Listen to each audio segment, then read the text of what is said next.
नमस्कार, आपण पाहताय कोकण वार्ता न्यूज. कोकण वार्ता न्यूज मध्ये आपलं सर्वांचं स्वागत. पाहुयात बातमी सविस्तरपणे. आपल्या कार्यक्षेत्रातील गॅस ग्राहकांना गॅस बुकिंग नोंदणी आणि ऑनलाईन रजिस्ट्रेशन करण्यासाठी आपले सरकार सेवा केंद्रांनी मदत करावी. याबाबत काही समस्या उद्भवल्यास संबंधित आपले सरकार सेवा केंद्राला जबाबदार ठेवण्यात येईल, याची नोंद घ्यावी, अशी सूचना उपजिल्हाधिकारी विश्वजित गाताडे यांनी दिली आहे. जिल्ह्यातील काही कारणास्तव गॅस टंचाईचा प्रश्न उद्भवत आहे. अशा तोंडी स्वरूपात जिल्हाधिकारी कार्यालयास तक्रारी प्राप्त होत आहेत. नागरिकांना गॅस वितरणाकडे गॅस बुकिंग नोंदणी करण्यासाठी रांगेत उभं राहावं लागत असल्यानं गॅस वितरक आणि ग्राहकांचा वेळ जात आहे.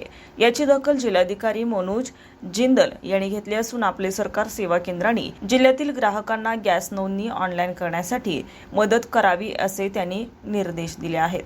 रियाज ठाकूर, कोकण वार्ता न्यूज, रत्नागिरी. ताज्या बातम्या आणि नवनवीन घडामोडी पाहण्यासाठी आजच आमच्या कोकण वार्ता न्यूज चॅनलला लाईक करा, सबस्क्राईब करा आणि बेल आयकॉन प्रेस करा आणि पाहत रहा कोकण वार्ता न्यूज.